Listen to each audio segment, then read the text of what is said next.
Hello and welcome back to the Miraculous Being series. I'm your host and self awareness coach Shweta Shivraman, and this is a show where we discover, learn, and implement lessons from others' life journeys. Others who I believe epitomize miraculous in its true spirit. Individuals who live life to the fullest, who worked hard on themselves to reach where they are, and are passionate in what they do. Today's speaker is Prasad Rangnekar, a yoga educator based in Bombay who's been teaching yoga over the last 26 years as a science of mind, body, and life transformation. His journey with yoga began at the age of 9. He's had the blessing of studying under many accomplished yogic masters, but those who have left a deep impact on his life are Tatambari Avadut, Baba Bholanath, Narinath, and his Sadguru, Sri Swami Samartha Maharaj. He takes 4 months off every year for Mauna Sadhana to go deeper into his silence, meditation, and study. Prasad's holistic approach to yoga has helped thousands across the world in over 15 countries, and he has personally mentored over 200 yoga teachers till date. Let's go dive in and listen to Prasad's journey of transformation. Hi, Prasad. Thank you so much for being on the show. I feel like a little fangirl here, having this conversation with you in person. Thank you for having me. Thank you. So, before we dive in, I think it'll be great for the audience to hear your journey. Maybe we can start there and then delve deeper. Sure. This question has many parts because we don't have a single journey. We all have multiple journeys. All have multiple stories at multiple dimensions of our personality. Physically, we are something. Mentally, we are something. Professionally, we are something. Socially, we are something. Yeah. But in context of your core theme of transformation, I would say I was a very anxious, sickly child, constantly in and out of hospitals, surgeries, very weak immune system, very frail, thin little boy. My mother used to tease me, mother used to say that whenever she used to take me out, people would ask her, don't you feed him? Don't you feed him enough? I was very, very strong. Very restless. Basically, completely dominated by fight and flight. To where I am now, and this is no way blowing my own trumpet, but just an honest recognition of me being peaceful and content with where my life is now. Allowing my faith to ride over my fear. That is my formula for everybody, and I'm sharing it with your audience too. Allowing my faith to win over my fear. I think I'm in a better place. It has taken me over 40 years of conscious living and maybe over 35 years of consciously working on myself, but I think I'm in a better place now. I have done this lifetime, a good out of this lifetime, I would say. And I'm saying this in all humility, out of recognition, again, not out of some kind of holier than thou attitude. That's it, really. I mean, my journey would fill your entire podcast. So I would just like to say only this much, that I was introduced to yoga. Yoga is all I know. I have no other skills. Yoga is all I know. And I am a yoga student practitioner. I am a yoga seeker, sadhak. So my mother introduced yoga to my sister and I when we were 9 years old. Summer vacations, highly energetic kids. Parents don't know how to engage them. So she just literally deposited in a 1 month long course of yoga. I don't know what she was thinking, my dear mother, but because all were adults in that course, and we were the only children. So It was great for us because they were all grandpas and grandmas, retirees. So we got all the attention, but we also got a higher perspective because our teacher used to speak at their level because they were the main audience. Mm-hmm. So that is when I actually started noticing my body, my breath. For a 9-year-old boy, that is very intriguing. And it was always there with me. Yoga was always there at the back of my mind, the ideas, the spiritual, because at the end of every lecture, every class, the teacher would give us a little tidbits about, try this or some reflection and some quote from Bhagavad Gita. So all that was there, but then, life catches up, studies and career and blah, blah. And I used to practice my asanas and all that. But at the age of 16, 17, I deeply got into philosophy for some reason.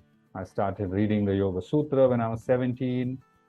And since then, life has been different. Of course, all other things went happening. And it has been an organic journey. So I cannot, it's nothing melodramatic that something happened in my life and life went all upside down, and not like that. It has been a very gradual, slow, organic flowering of my inner self, I would say. That's it, really. Beautiful. Thank you so much for sharing that. And I think what stood out to me was when you said allowing faith to take over the fear, right? And a lot of emphasis you gave on the word allowing. A lot of times our controlling logical minds can't really step back and say, allow for things to unfold or to flower. Absolutely. Absolutely. How did you make that transition?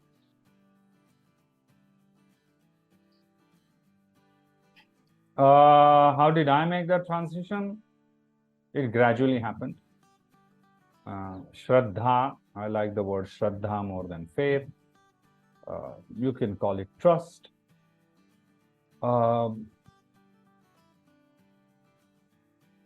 Trust takes time to build. Shraddha grows. And it has to grow. Shraddha cannot be instant. In the sense, you see somebody in saintly clothes doing a trick, suddenly you have Shraddha in that person. That's not really Shraddha. That would ideally be called blind faith. And blind faith is not Shraddha. Shraddha grows. Faith is tested over time. And we see that in our Puranas, Itihasa.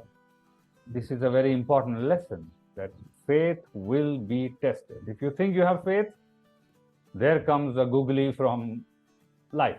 Okay, let me test you. Okay, successful. Next level test. Next level test.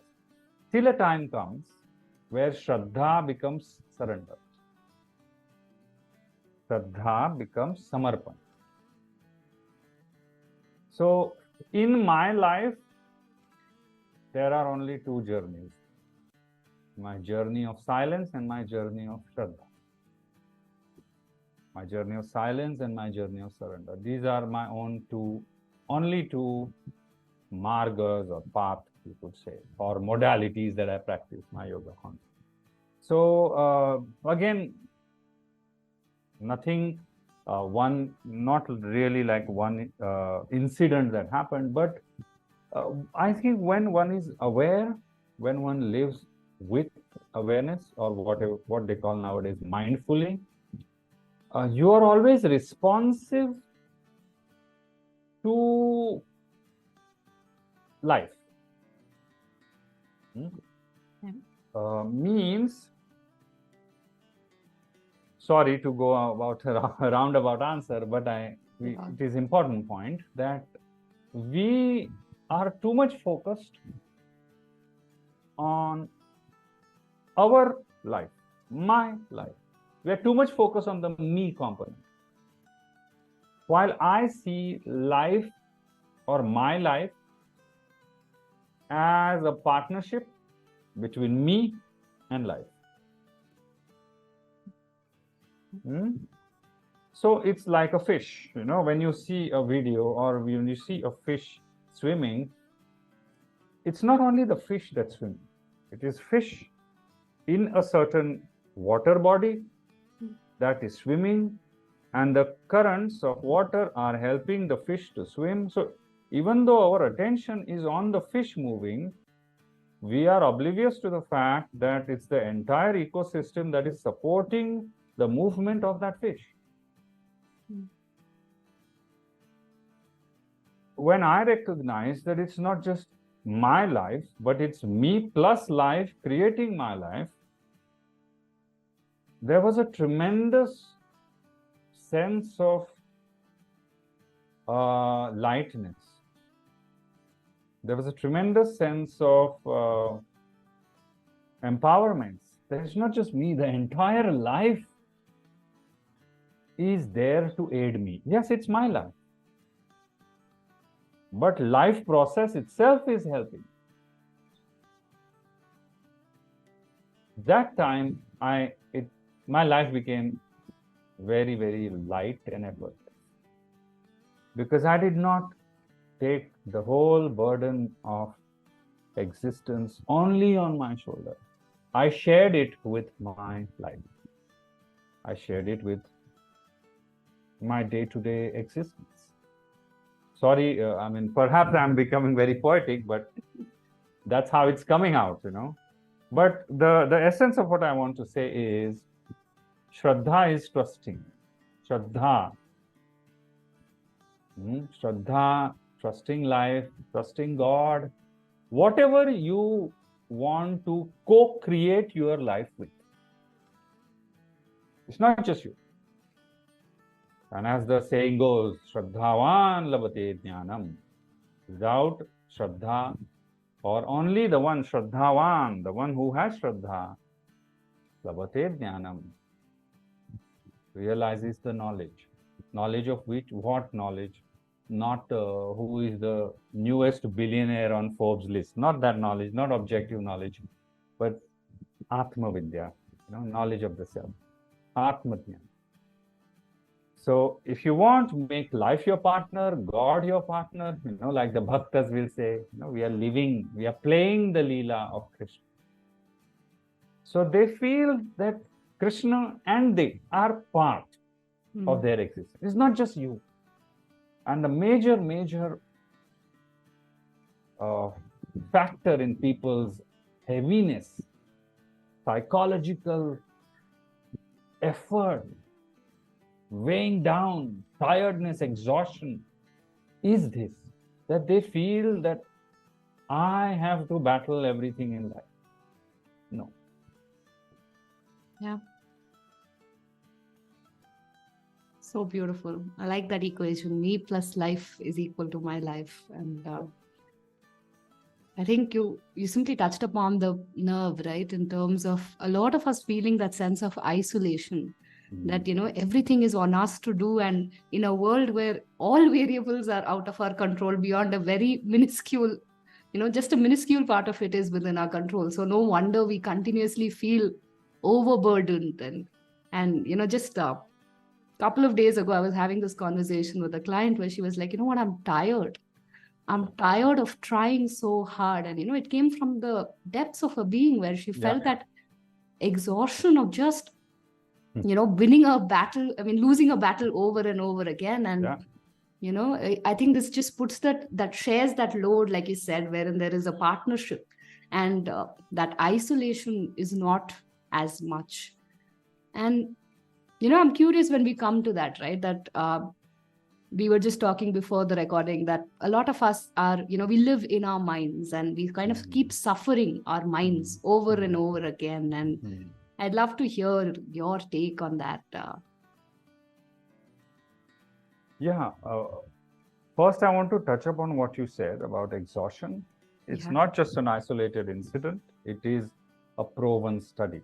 In fact, in the Guardian magazine, the month of May, I had also posted about this on Instagram. There was a survey from UK which stated something that really broke my heart.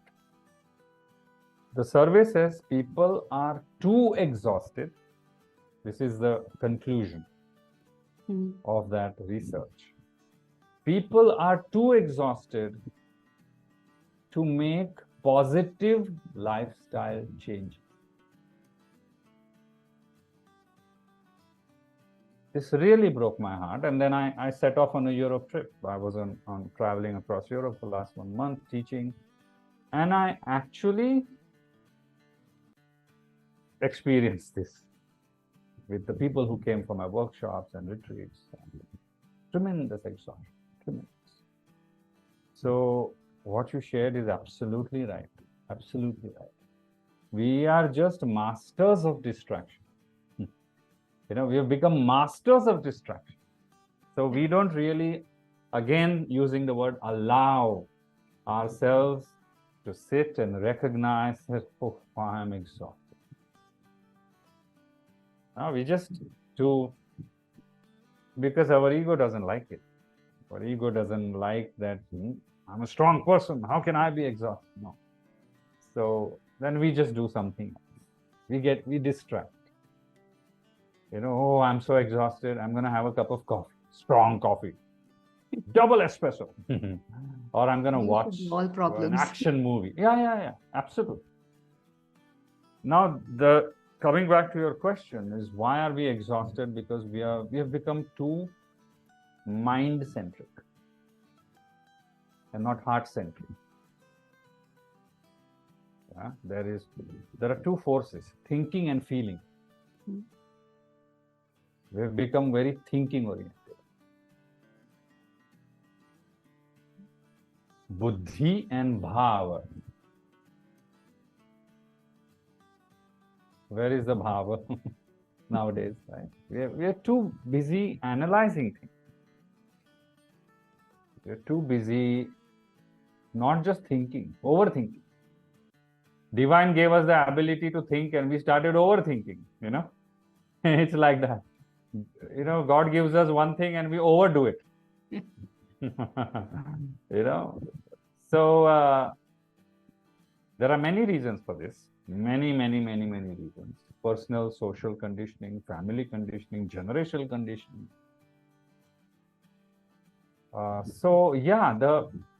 In a sense, what I want to say is, life is all about harmonizing your thinking and feeling variables, or the dimensions of thinking and feeling.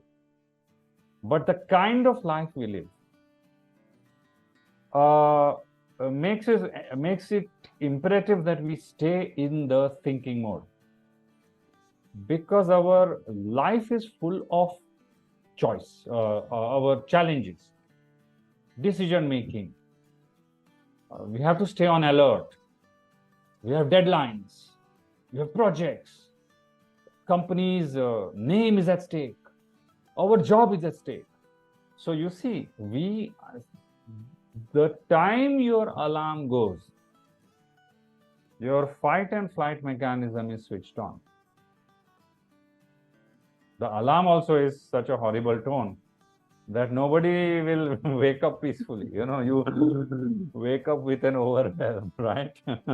And that alarm tips your nervous system into fight and flight, and then it doesn't come down, because you rush out of bed, you rush into shower, breakfast on the run to catch a train, juggle works and projects at office, jostle around with your colleagues, fight for the next presentation, push somebody for getting up the ladder in the corporate ladder, then rush or fight time to leave office early, dodge calls that you don't want to take. Imagine, we have to be in the thinking mode to stay sane. In the neurobiological terms, we have to be in the sympathetic nervous system response to survive. And once the habit pattern is developed, or in the brain, the wiring is developed, it's not easy to come out of it. Then what will happen? Imagine if you're firing your fight and flight since 8 a.m. to 8 p.m. Your brain is not going to, oh, now he's come home. Now let me just wind down. No. Why? Why should it? If you've told your brain for 12 hours a day that you are under threat, run. Your brain will say, oh, I have to run at home also. This is the issue. So, I have personally started telling everybody and teaching that it is time for conscious rest. We need to give rest a priority. That is also a struggle.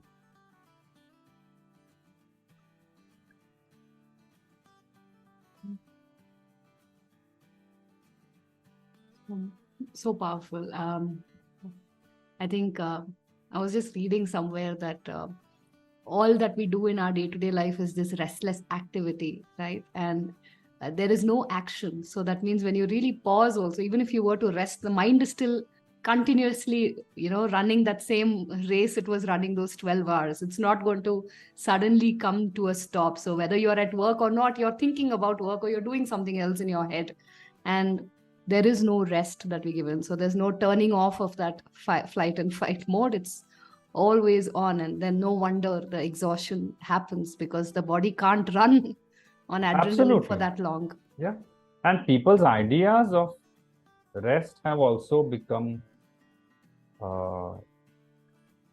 neurologically stimulating. Like, let's have a movie marathon. That's not rest. That's recreation. You see? Oh, I come back from office, 12 hours of work, and then just for rest, I go for a 7K run. It's not rest. Yeah, run is good for you. It has its own benefits. But your nervous system, if we look at nervous system as the fundamental ground to analyze everything on, your nervous system is not rested when you're running 7K, especially if you have a time. I want to run 7K within half an hour or whatever, something like that. Your brain is pushing through the time barrier. Your legs are pushing through the lazy barrier or fatigue barrier. We need to learn how to consciously rest. And I think in today's age, even hobbies have to become side hustles, right? So there is no recreation. That also has to be productive. Are you reading 52 books in a year or? This what you just mentioned, that word, in every lecture and workshop of mine and the retreat of mine in Europe right now, I was talking about something that I call as productivity conditioning. So we have to be productive. Our mind is wired to such an idea that every moment we have to be productive. How will the mind rest? These are very post-World War ideas that were fair at that time. Our grandparents' generation, our great-grandparents' generation, who had to hustle to even survive. But now, at least at the socioeconomic class that we live in, you and I live in, there's no need to hustle. At least for the basic necessities of it. And we need to remember that. We two people of urban India recording a podcast is privilege. Yeah, we have to. I'm sorry if this is the news, but yeah, and that too, 10:30 on a Monday morning, privilege. Even more. Yeah, even more privilege. So we don't need to. objects in life, as they call in Sanskrit, Vishaya. Vishaya means there'll be never be enough money. You'll never ever be on top position. There's no best as such. If you look at external things to give you peace and comfort, not comfort, maybe peace or happiness, it is always fleeting. Mind will never be calm if you depend on fleeting objects for a source of love, happiness, peace. So somewhere we need to sit quiet, and that itself is a challenge. Forget meditation. That's why what we humans have done now, even our meditation has become active meditation. People do dance meditation. You see, because sitting still has become such a challenge that we have to rework the definition of sitting still to activity. Yeah. So, anyway, that is life. It is a life. Everybody is in their process. So, there's nothing existentially wrong in it or bad in it. It's just how it is. But we need to recognize. Just like when you are in a fight and flight response, you don't stop. If the tiger is running behind you to pounce on you, you just run. You don't stop and say, oh, wow, nice tiger. Or, oh, I love your stripes. Not like that, because when you are on fight and flight, you don't have the privilege to stop, examine, introspect. No, you're just on a run. That's why, we really need to make conscious effort to rest. Right. So for those probably tuning in and haven't really rested consciously, where would you recommend they start? Taking time out every day, consciously, to do something that, now I have to be very specific, because if I say to do something relaxing, then they will start running. Not like that. That's why I'm trying to formulate a proper sentence. Every day, take time to do something that relaxes your mind, relaxes your breath, makes you psychologically relax, become effortless, become calm. Those kind of variables you need to work. Right. Because people are smart, they just find a loophole and absolutely. And the mind, if I say take time out for rest, they say, oh, but I get a lot of rest if I buy something online. No. Oh, I rest very well after I eat 1 kilo of Kaju Katli. No, people always find their bit, so. But yes, taking consciously, like we take time for brushing teeth, having a shower, let it become a part of your routine. Rest should become a sadhana. Yeah. And then we will notice how tightly we are bound by this productivity.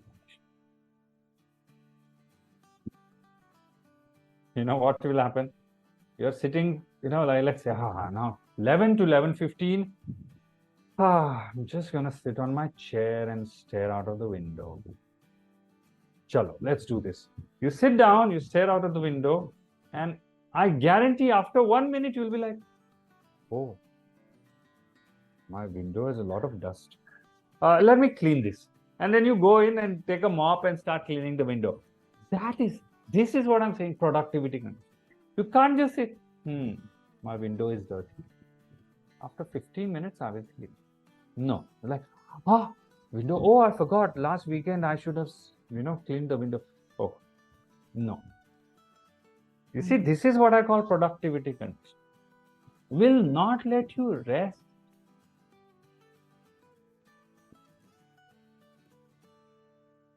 So true, so true. I think it's sort of like seeped into your body in a way that you have to constantly engage in something. Otherwise, your hands itch, your mind is constantly itching, and there is no resting in that. Absolutely. And this is a very new phenomena. This is a very post-industrial revolution phenomenon. 20, 30 years, maybe even now it's happening. But if you went to the villages, you would find people just sitting under a tree, just sitting, chatting, or some people just sitting, looking up at the sky. You don't see that in the cities. The concept only is foreign. Yes. Very idyllic.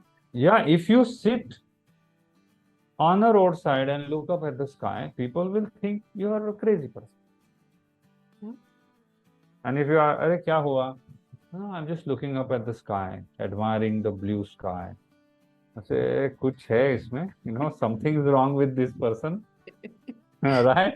I mean, like I tell some people, like maybe not in India or wherever, but in the foreign countries, if you want to sit in a metro or wherever next to a person who is reading something or listening to something, so that person is engaged, so I'm safe next to that person. If you just find a person on a seat, staring into nowhere, you will not sit next to that person because you're like, what happened? Oh, this person is doing nothing. Yeah, if nothing, at least look at your phone, right? Yeah. If you're not even keeping your phone, then what are you doing? Yes, it's a very good place to hide. Look down. You don't have to look at anyone else. Don't have to socialize. True. And interestingly, I think one of the things that you said, right, about finding contentment, and as long as we are looking at external things to find that contentment, it's always going to be fleeting. And, I'm just curious, in today's race for more, right, if I can put it that way, we are always craving for something more, whether it's status, wealth, designations, whatever it is, right? How can we really balance that ambition while being content?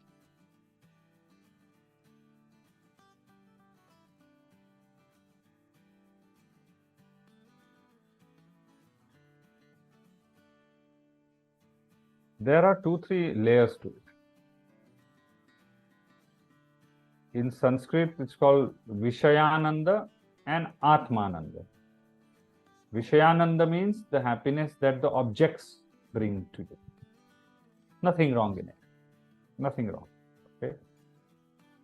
Vishayananda would be ice cream. I eat ice cream, I feel happy, done, finish. But again, fleeting.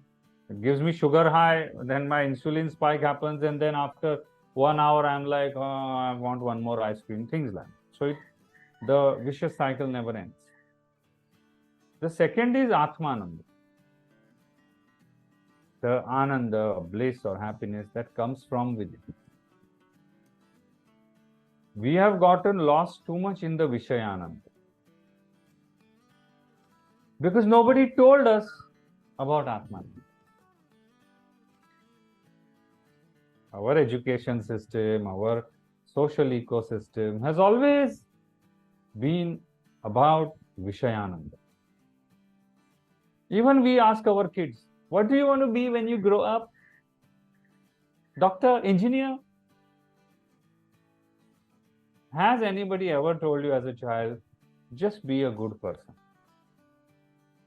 Just be happy when you grow up. Doesn't matter what you do in life, just be happy. Nobody told me that. So we've been taught that the only ananda, the only happiness that exists is Vishayananda. But our scriptures teach us very differently. Chapter 2 of Bhagavad Gita says this. So there is a very big gap between what our scriptures say and what we are actually doing. So somewhere we have to go back to this realization by realizing that pursuing the objects, Vishaya, is its own thing. We need that. I'm not saying we should give up all desires and not like that. But not at the cost of the ananda that is there with it. In this sense, we all have to harmonize our external pursuits and internal pursuits. This is why I love the Purushartha model. Dharma, Artha, Kama, Moksha. 4 goals of life, you do this, and each ashrama is based on that. Right? Your brahmacharya ashram, grihastha ashram. Every goal of life gets its due. But modern person cannot imagine vanaprastha. You see, because we don't know when to disengage. In vanaprastha ashram, what happens? After 50, I'm going to disengage. Then my child's family comes in, I go out. We don't know when to disengage. You see, so what happens? First, I have to sort out my issues. Now I have to sort out my child's issues. Then I have a grandchild. Then I have to sort out my grandchild's issues. There's no disengagement. So somewhere we need to be re-educated about how to balance external pursuits and internal calm. Now the formula of Bhagavad Gita is get into external pursuits only to realize the inner calm. I'm saying it again. You engage in external pursuits only to realize your inner bliss. Yoginah karma kurvanti sangham tyaktva atma shuddhayet. Yoginah karma kurvanti. Yogis do their karmas. Why? Atma shuddhayet. For atma shuddhi. So your external pursuits are a way for you to realize the inner calm. So it is not two opposite trains moving away from each other. It is a circle.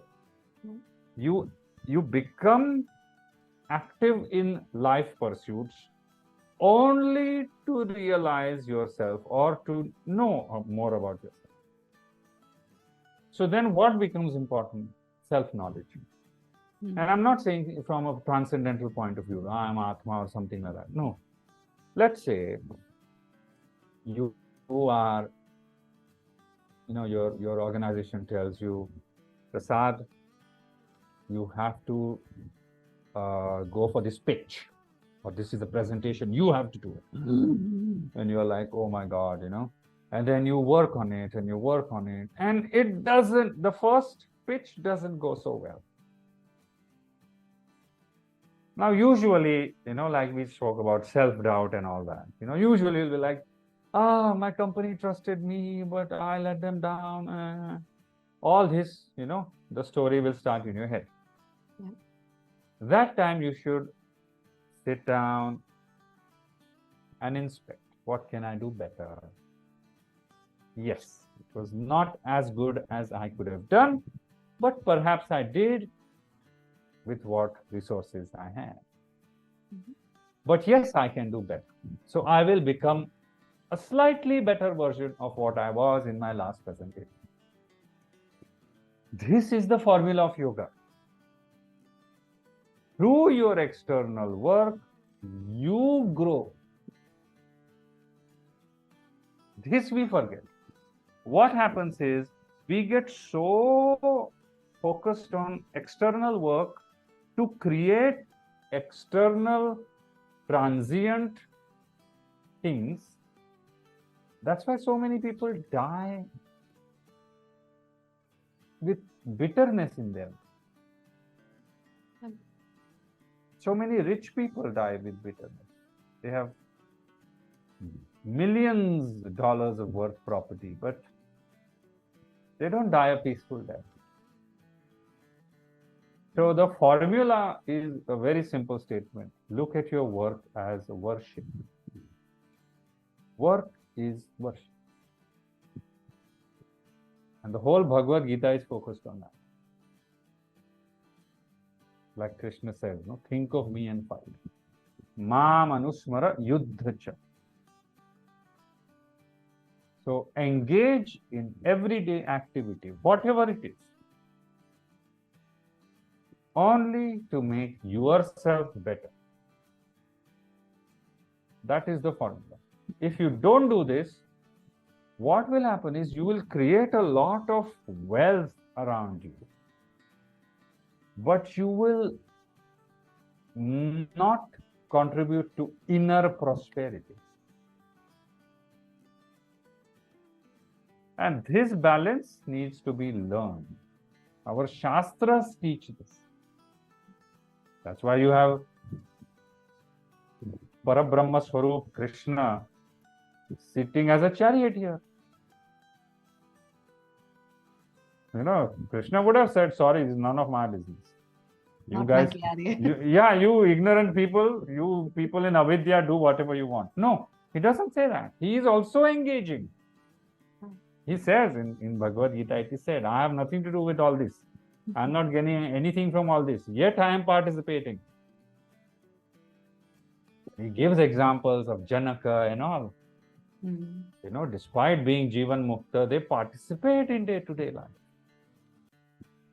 Like that we have to. So we have to realize, again, coming back to what I started with, it's not just me and my life are not separate. I'm living my life, learning from my life and becoming a better me. This is real Indian spirituality. Adhyatma. Adhyatma, the term Adhyatma means living in context of the self. Adhyatma. Atma. Atma here doesn't mean that transcendental Atma. Atma means self. Whichever self you bring to the table. Today I bring a self in avidya, live pertaining to that self. I become Jivan Mukta, live pertaining to that self. Live in context of the self. When this locus is lost, you live in context of money, you live in context of career, you live in context of popularity. Then the Atma is taken off the context of life. Then we are pushed and pulled from every corner. Money is important, but what about my family? Family is important, but what about my career? Career is important, but what about my health? That push and pull is what is exhausting, not day-to-day living. Beautifully put, right? I keep repeating in my podcast as well that, self-discovery doesn't happen in the Himalayas. You don't have to give up all your material pursuits or your life to go discover yourself. And how beautifully you put it, that you use your own external pursuits as a way to learn better and become better. Absolutely. And I have given Shastra Pramana, it's not, these are not my ideas of, these are all ideas from our Shastras. That's why I say, for my definition of yoga is a life skill. Just like swimming, just like driving. We have to learn yoga, we have to educate ourselves about yoga to navigate life more skillfully, to handle life challenges more skillfully.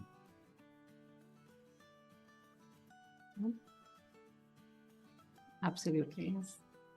And curiously, you touched upon that. The fact that we have so many of these identities in terms of who we are at work, who we are at, in our personal life, in our relationships, in society. And I heard you mentioning in one of the podcasts that how anxieties come from our identities, right? That all of these identities that we assume we are and totally attach ourselves with, all of that start to cause us anxiety. And in a way, it is this constant anxiety that kind of stops us from actually being that resting or consciously take a rest or take it off, right?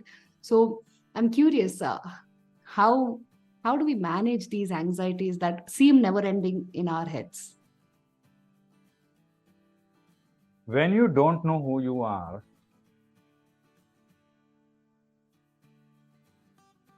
you want to be many things. When you don't know what you want to eat in a restaurant, everything the waiter tells you sounds exciting.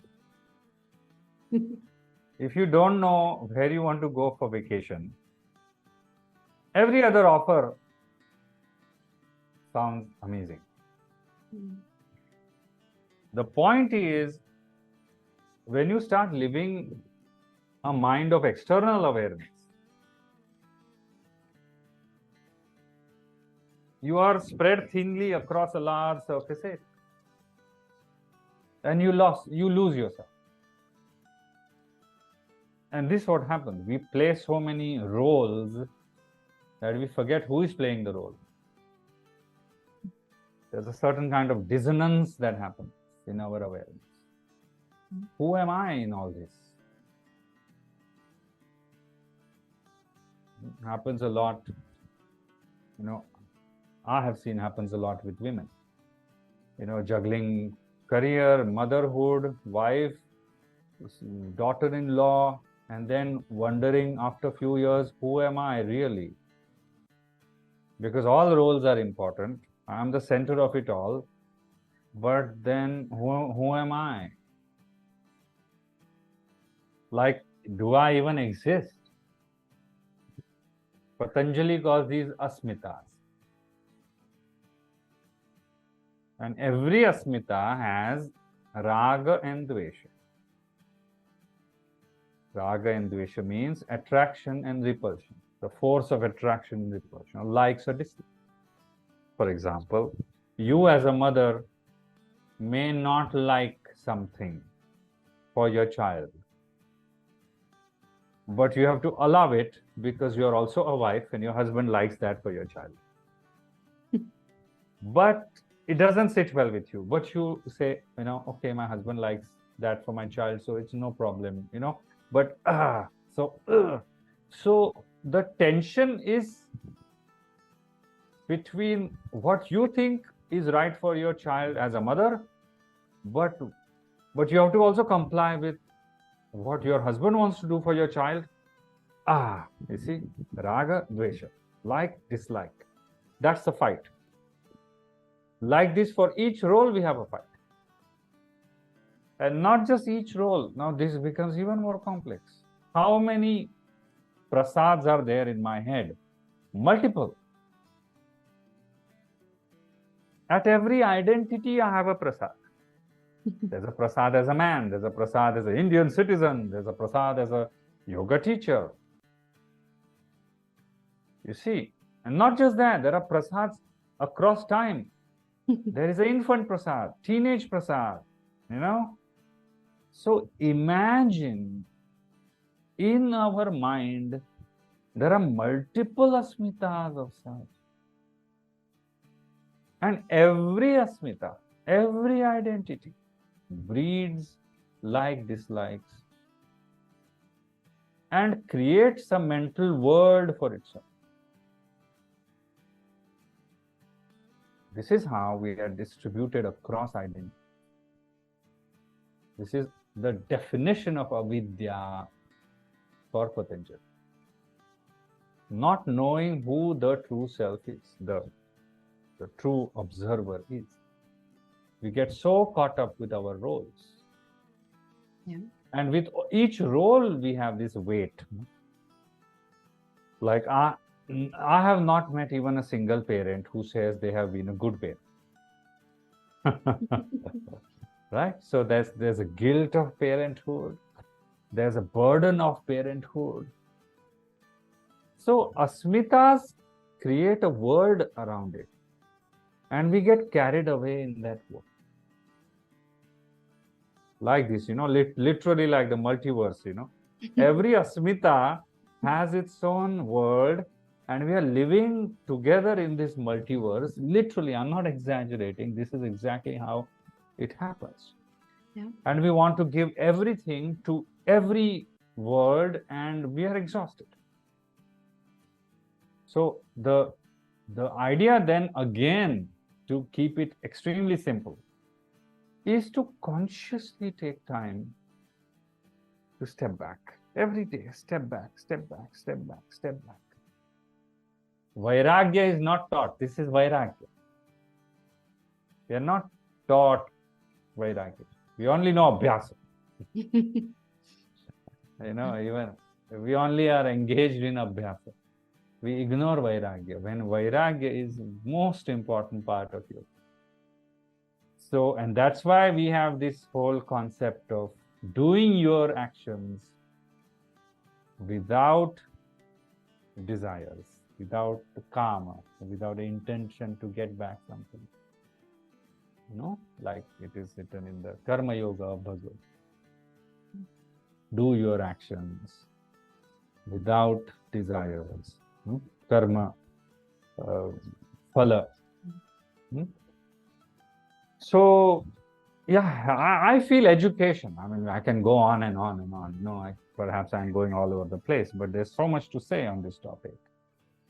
And that's why I feel spiritual education is extremely important. But then again, what happens is, in our country, spiritual education becomes religious education, because, religion and spirituality are so tightly bound, at least in India. You will find very, very few people in India who call themselves spiritual but not religious, like in the West. Yeah.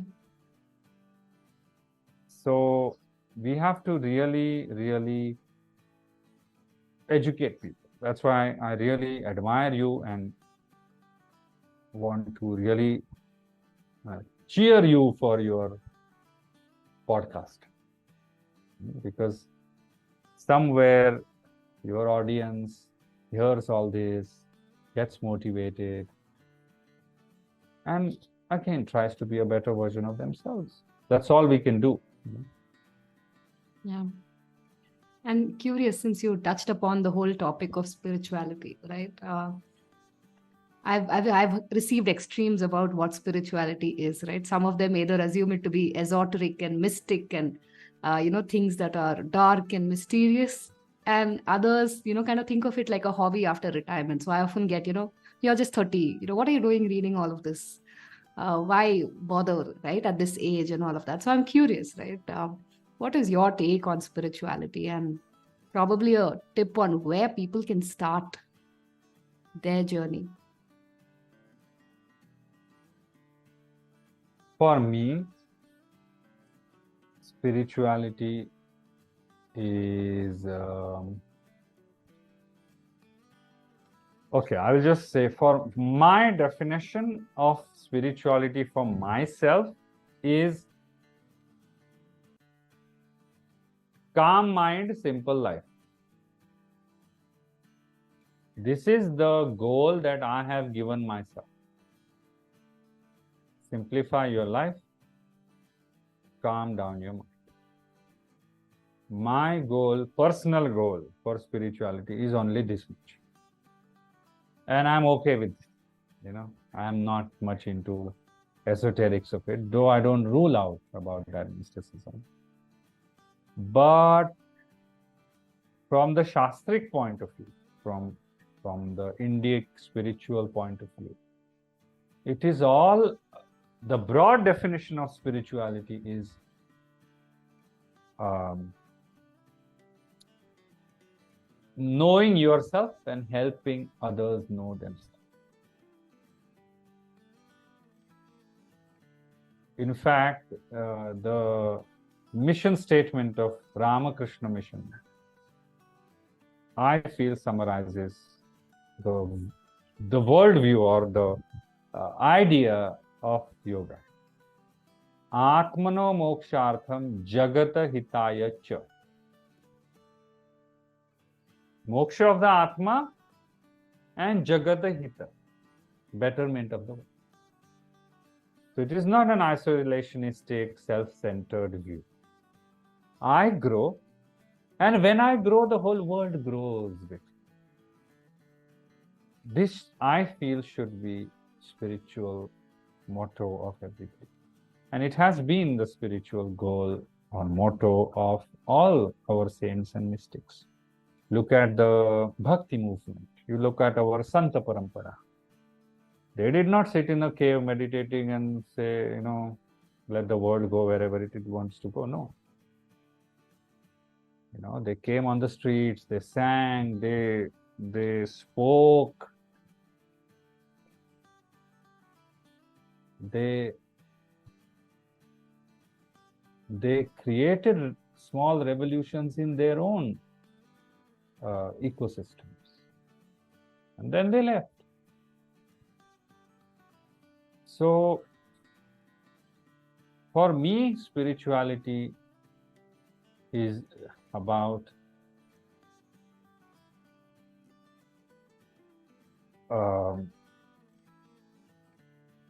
understanding myself, and through that understanding, helping create a better world. Very, very simple definition of spirituality for me. And that is what I'm sharing. Because there are multiple definitions. You can say whatever you want. And perhaps it is valid too. But somewhere I feel it is time to simplify spirituality. Because there's so much out there. There's so much out there. So much. There's always a better guru. There's always a better scripture. There's always a higher mantra. There's always a holier place. There's always a powerful temple. It will always be there, but still, it's all outside. We have gone too fast. We've become too fascinated by the means. I remember a quote from Gorakhnath. He says, "Adasat Tirath Samandhi Samave." 68 pilgrim places of India are all within. Sit at the feet of your Guru, like this. So there will always be, like I said, there will always be, people also, because we live in such a socially connected world. Oh, have you done that pilgrimage? Oh, did you do upvas for this? Have you gone to that temple? Have you done this fasting? Do you know this mantra? I will send you the video of this guru. Have you read this scripture? I mean, these are all means. Have you done this pranayama? Have you tried this meditation? Because we are full of this. There's too much out there. And we just get engaged in the doing, ignoring the knowing. And yoga is all about the knowing. Doing is just a marga, it's just a way. If your doing does not contribute to your knowing, it is just taking you around in circles. So I have taken it upon myself as a project to simplify. I'm not saying demystify. I'm just saying simplify. As one saint from Maharashtra, he says, Kanda mula bhaji avgha vithai maji. Means kanda, onion, mula, radish, bhaji, vegetables. Avagha vithai. Vithai means Vithala, Vishnu. Avagha means only or totally. Maji, mine.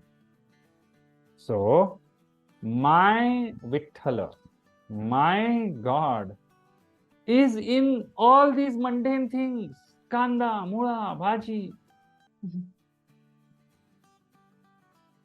Nothing spectacular. But my divine is in the domestic mundane things. We say Lord Shiva is in Kailash, but do you mean he's not here around here as Parabrahma? Of course he's here. Do I have to go to Kailash? Will it help? Yes. But I can go to Kailash 10 times and have no faith in Lord Shiva too. That also can happen. Or I can just be here with closed eyes, completely in my humbleness and gratitude, and just feel one with Lord Shiva, sitting there in Kailash. So, means are means, they have their importance, but means should not compromise the end. Beautiful. Thank you for sharing that. So, finding divinity in the mundane and everywhere you are. Absolutely. I mean, this is what our Indic spirituality is all about. Look at the rishis and everybody. They had their own, we just read that in Upanishads, students went to the rishis. Yeah, but look at their back end. There was the rishi's wife who was managing the children. She had to, you see in the Puranas, Lord Krishna and his friend goes to chop wood in the forest. So there's a back end also. Right? All these avatars had their guru. They had to go through the schooling system, not because they did not know anything or they forgot once they became an avatar. No. To tell us that we have to go through the world. Artha is second, Rang, Kama. It's not Dharma and Moksha only. There's Artha and Kama too. We have to look at living from a complete holistic perspective. Right. Amazing. Thank you. I think that was very beautiful. I know we stretched our time a little bit. Just curious, anything probably that you'd like to share with the audience that we've not probably touched upon? Any parting thoughts?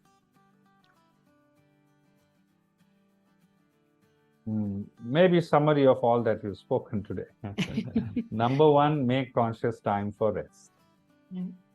Number two, don't get carried away by the means. Don't let information become knowledge. The real knowledge is self-understanding.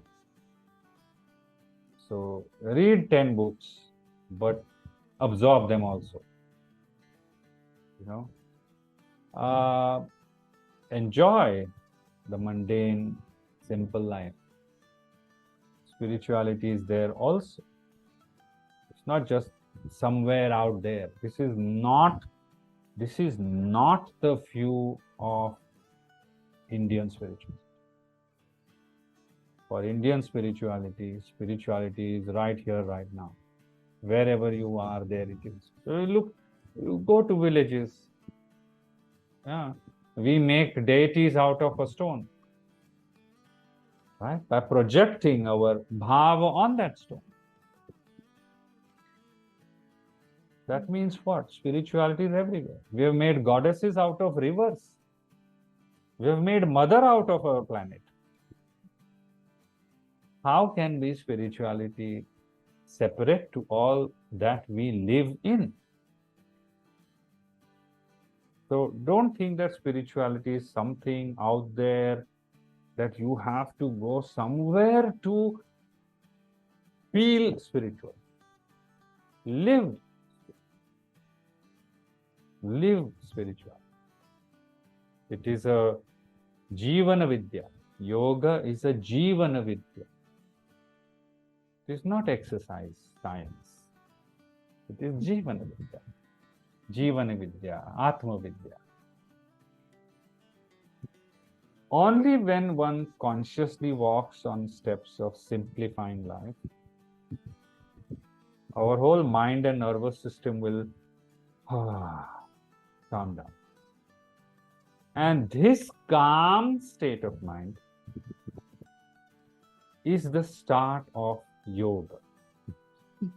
Start. If you read the Shastras, they will always say, when the one with calm mind is capable of yoga, is ready for yoga. I never used to understand this. You know, in earlier times when I used to read some scriptures, I would be like, that sounds fantastic to me. And now he's saying, oh, is capable of yoga. Then I understood after, my own experience is that, real understanding starts only when we are calm.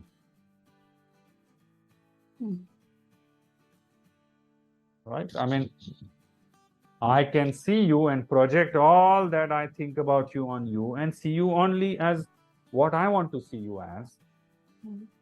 But when I have no projections about you, prior ideas and notions about you, I just meet you for who you are. So rest, number one. Simplification, number two. Focus on calming down the mind, number three. And last but not the least, let your faith win over your fear. That's the summary. Sorry, can't help being a teacher. I have to summarize every lecture. Appreciate the summary, and I'm sure the listeners would as well. Thank you so much, Prasad. I think that was just so insightful at so many levels. Really grateful for taking time out, that you could take time out to actually do this with us. Thank you so much. Thank you, and all the best for bringing peace, love, and happiness in the hearts of people through your work and through your podcast. Thank you. Thank you. Really appreciate it.